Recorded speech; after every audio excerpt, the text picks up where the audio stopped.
Ang Ginoo manaa kaninyo. Manausab kanimo.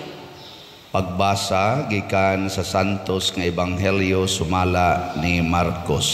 Himayaw ikaw, O Ginoo.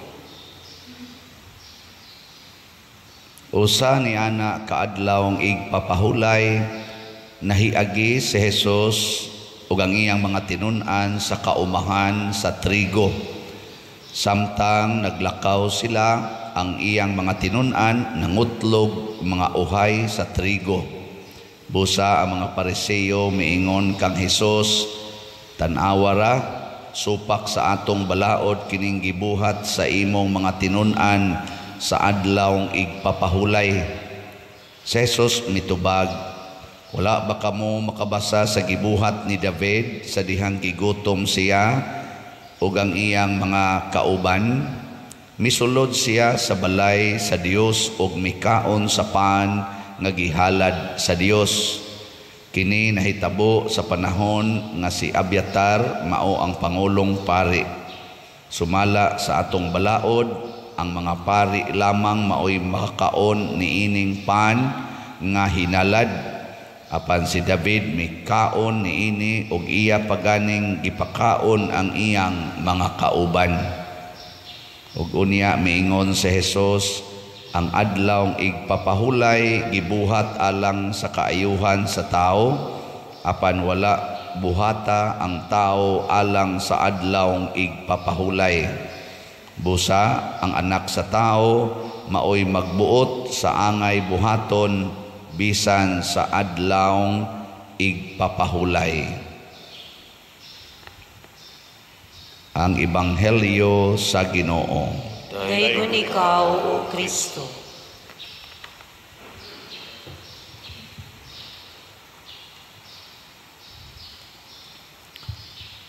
Si Jesus, Ginoo nga nagpakatao. Motoo ba mo?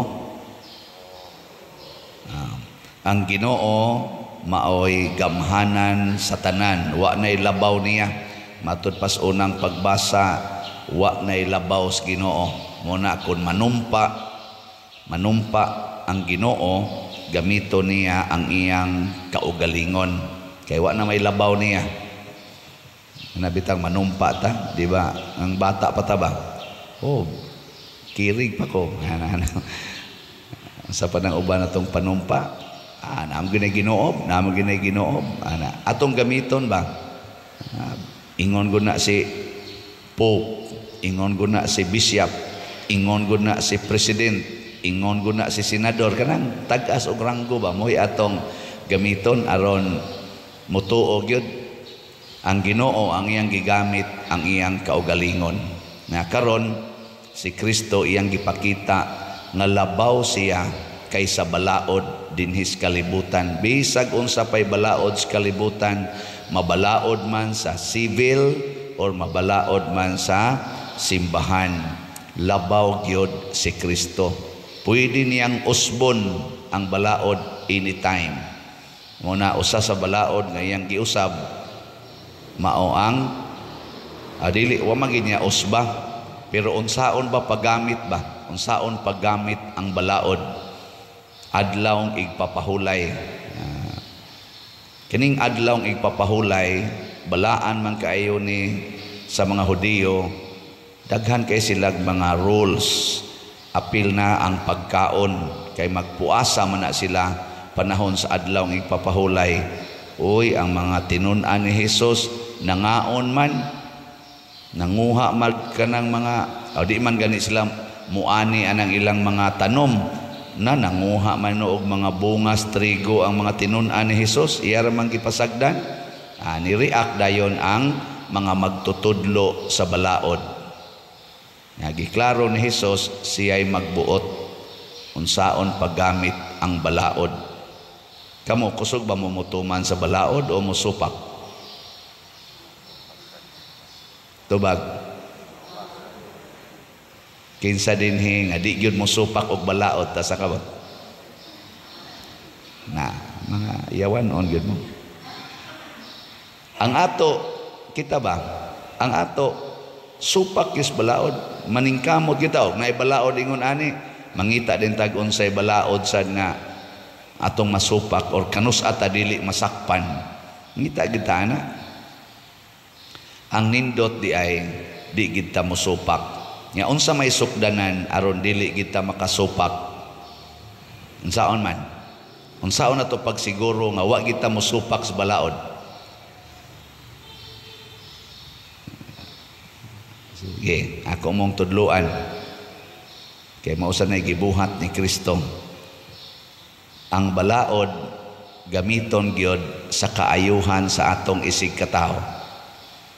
Bisag unsang balaura, Maginoo mang balaod o sa tao, gamiton gay nato para sa atong kaugalingon, gisupak na natong balaod.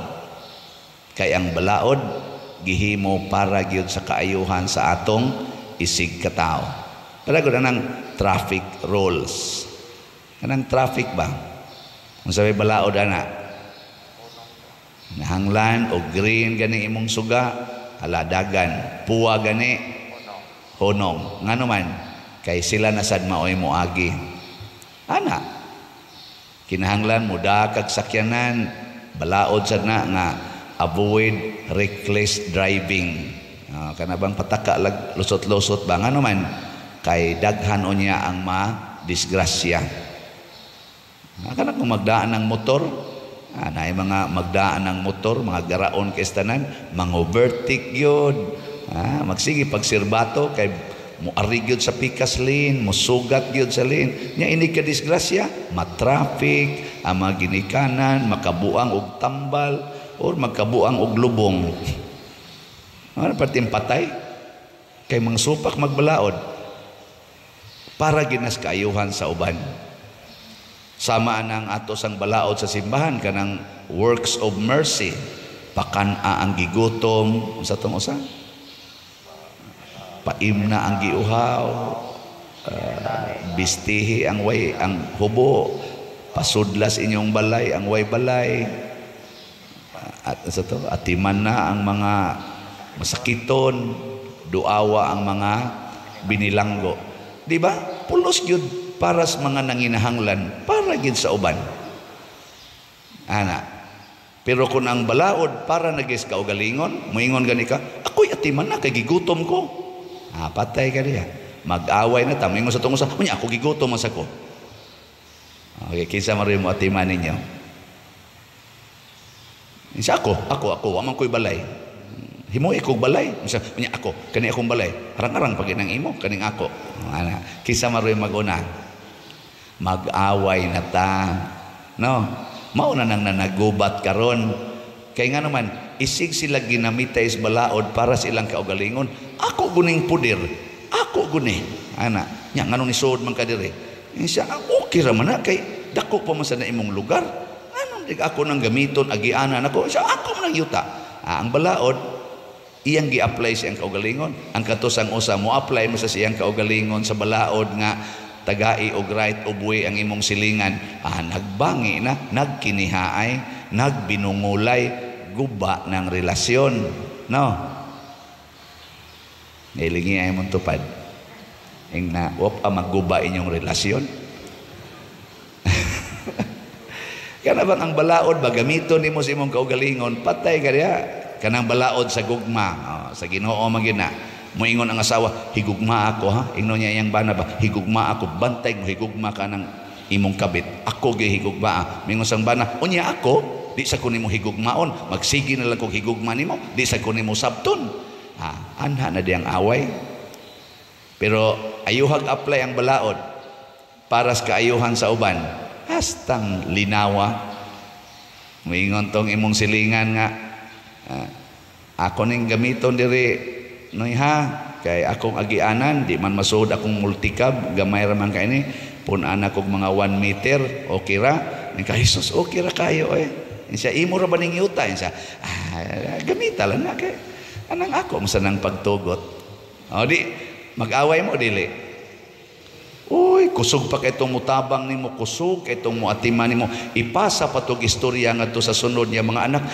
panggaagi na ninyong atong silingan, may kay nagawi kanang atong giagian, hinatag na niya, gipunan pag giniyag 1 meter, sus panggaagi na ang mga kaliwat ana, atiman na gid ninyo, ipasa pa na. Ano bura mamugwa malipay? Oh, pero imong yung imong piiton, di jud ka mohatag, oy, ipasa sa mga apo, kana mga daw kay nastanan, kana rabas una, kana sus, ang katong akong papa nagistorya gina, gasalig ng ilang amahan sa akong papa, mo'y gabuhi lang karon ay naarang-arang pagkabutang, mga asyuso na kay murasag diinggikan ang mga panuwing dagko. Ipasa din ang atos mga anak. Mao na nay sigig pasapasa, sige na sila away, guba ng relasyon.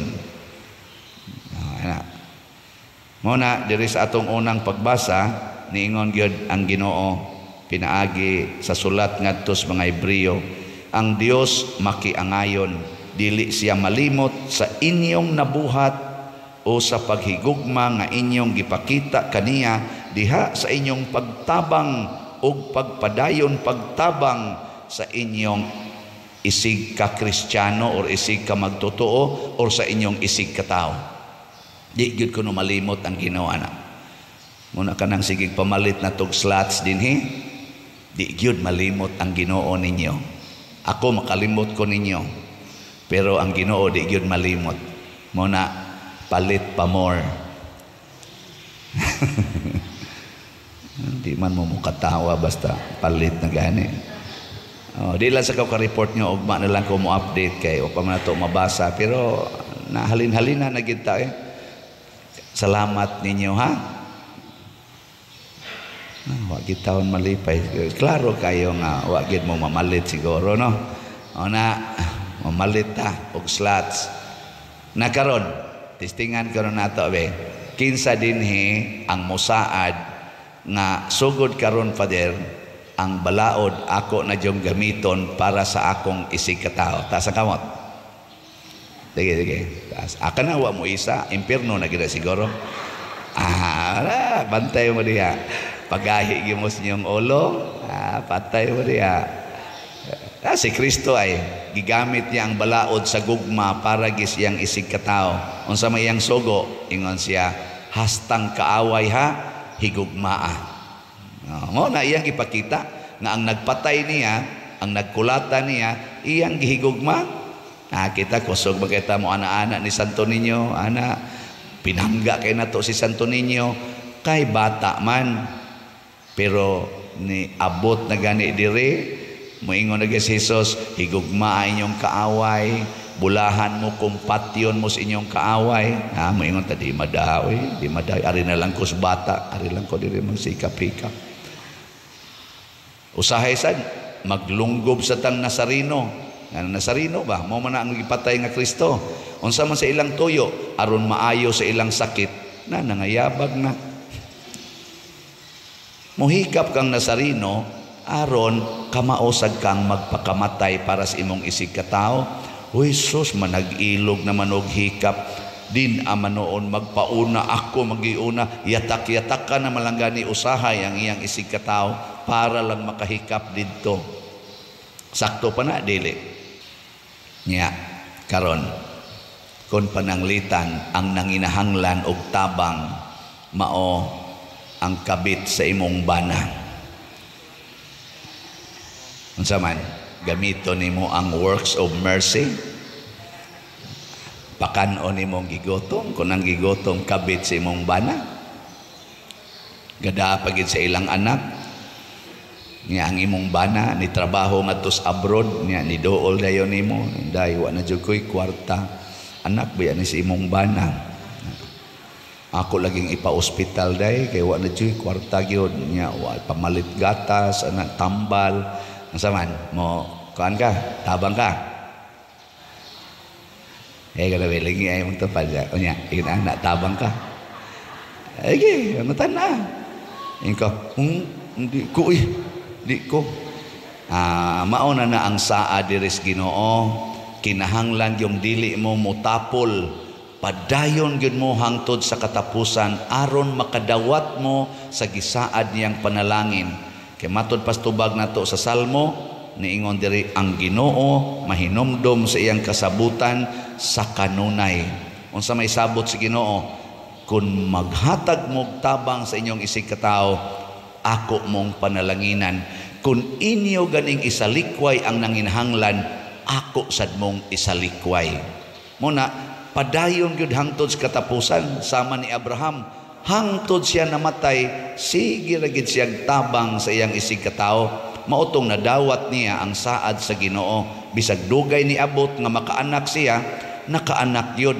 Bunga to sa iyang pagsigig tabang sa iyang isig katao. Hangtod na lang ni edad siyag 99, sige lang yapog tabang siyang isig katao. Kasagaran na to, kanang matiguang na ta, di naman ta mo tabang. Isa, ay sus, para na lang nas mga batanon, tiguang na ko, di na ko katabang. Og tiguang lagi, kita na magpatabang. Si Abraham, 99 na iyang edad, tabang lang yapon, na ay naagi nga mga duha ka buktaw, nga kapoy kaignaw. Iyang giin, hapit mo diri, ako mong pakanon, ako mong papahuwayon, ako mong paimnon og bugnawng tubig kay kapoy kay inyong naong. Gipugos gid niya. Sus, ang iya daing gitabangan, ang mga anghel maditos Ginoong gipadala ngadto niya. Pag humagkaon, nanugab ng mga anghel. Ano ba? Abraham, buutan kay ka, kanang imong asawa sunod tuig, magmabdos na. Katawa gud si Sarah gud. Sarah man say tabag kuan. Siya nganong katawa man kadi Sarah. Kay niingon man si Sarah, ha? Mamabdos ang 91 anyos? Kapila na ko nagminopos, mamabdos pa? Giing nas anghel ay katawa-katawa diha. Kay why imposibles Ginoo. Pagsunod tuig, mabdos gyud Sarah, 92 edad, nganak yun. Kinsa din 92 edad, manganak pa mutuo nga manganak pa ng 92. Kinsa say mutuo din nga kanang 99 kahimo pa na. Lison manganing 59 kanang naman 99. Pero wala lagi imposibles Ginoo. Pero ang diha to nahitabo kay di man sa gyud mohunong sa pagbuhat og maayo si Abraham. Nailhan ti ka or wa ti ka mailhi, tabangan gid ti ka. Igtan-aw nako nimo nga gigutom ka, pakanon gid ti ka. Bisag wa pa ko kailan nimo. Kita kusog itang mamili. Mao na maputol sad ang saad sa Ginoo. Kay ang Ginoo gusto niya kanunay kitang magsunod sa iyang balaod. Unsaon ang iyang balaod? Gamita ang tanang balaod para sa kaayuhan sa uban, dili sa atong kaugalingon.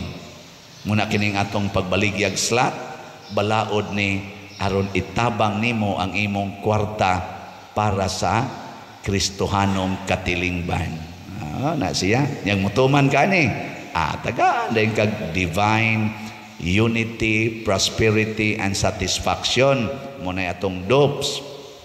Yan nasa tayo special, Santo Niños Joyful Power. So ighatag sa nimo ani, tag 100 raman ni per slot. Na din kay Joyful Power. Kana bang ang imong problema, imo lang katawa-katawaan. Nang litan imong asawa nangabit, ang gikabit, sige pagyugmisa. Musimba ra ka, magkatawa-katawa ra kay mayuha mo wali ning father mao ding nadagyo akong asawa. Katawa ra ka, ang resulta ang pari makita to ayay ni amang bana sa akong na relasyon. Nga magkatawa-katawa ra mo amin gyapon kas pare, mo istorya gyapon kag tinarong, makonsensya ang pare. Buwagan to niya imong asawa human sa napo ka tuig. May na lang kini abot gyud nga gibuwagan kaysa padayonon, maimperno pang pare, maimperno pa imong asawa, nagdumot sad ka, kamong tulo ang maimperno, di mo makasulod sa pahulayanan nga giandam sa Ginoo. Nya kay imo manggiayo-ayuhan, di ikaw siguro nakaslangit, gibuwagan mas pare kay nakonsensya sa imong kabuutan, di mabalangit sang pare. Ang imong asawa nagbasol man sad nangayo sa pasaylo, di malangit na sad, ang magkita mo dito sa langit. Man mo malipay sa kong example. Pero dili na ako ha. Basi gato umog ako na posible sad, pero Dili sa tingali ako eh. Sige, manindog na ta.